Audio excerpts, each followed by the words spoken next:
आखिर क्यों मनाई जाती है होली, जानिए इससे जुड़ी पौराणिक रोचक कथाएं।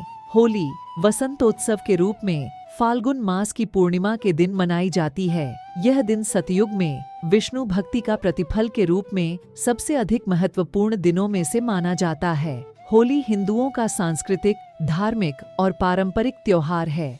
सनातन धर्म में प्रत्येक मास की पूर्णिमा का बड़ा ही महत्व है और यह किसी न किसी उत्सव के रूप में मनाई जाती है। उत्सव के इसी क्रम में होली वसंतोत्सव के रूप में फाल्गुन मास की पूर्णिमा के दिन मनाई जाती है। यह दिन सतयुग में विष्णु भक्ति का प्रतिफल के रूप में सबसे अधिक महत्वपूर्ण दिनों में से माना जाता है। भक्त प्रहलाद से जुड़ी है कथा। हिंदू धर्म के अनुसार होलिका दहन मुख्य रूप से भक्त प्रहलाद की याद में किया जाता है। भक्त प्रहलाद राक्षस कुल में जन्मे थे, परंतु वे भगवान नारायण के अनन्य भक्त थे।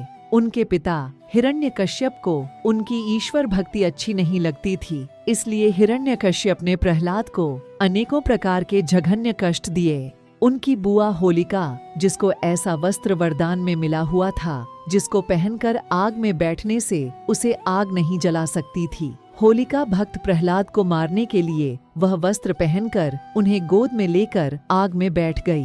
भक्त प्रहलाद की विष्णु भक्ति के फलस्वरूप होलिका जल गई और प्रहलाद का बाल भी बांका नहीं हुआ। शक्ति पर भक्ति की जीत की खुशी में यह पर्व मनाया जाने लगा। साथ में रंगों का पर्व यह संदेश देता है कि काम, क्रोध, मद, मोह एवं लोभ रूपी दोषों को त्याग कर ईश्वर भक्ति में मन लगाना चाहिए। राधा कृष्ण के पवित्र प्रेम से है संबंध। होली का त्योहार राधा कृष्ण के पवित्र प्रेम से भी जुड़ा हुआ है। फाल्गुन पूर्णिमा का ही दिन था। इस प्रसंग के आधार पर काम की भावना को प्रतीकात्मक रूप से जलाकर सच्चे प्रेम की विजय का उत्सव मनाया जाता है। पौराणिक समय में श्री कृष्ण और राधा की बरसाने की होली के साथ ही होली के उत्सव की शुरुआत हुई। आज भी बरसाने और नंदगांव की लट्ठमार होली विश्व विख्यात है। कामदेव की तपस्या। शिव पुराण के अनुसार हिमालय की पुत्री पार्वती शिव से विवाह हेतु कठोर तपस्या कर रही थीं और शिव भी तपस्या में लीन थे। इंद्र का भी शिव पार्वती विवाह में स्वार्थ छिपा था।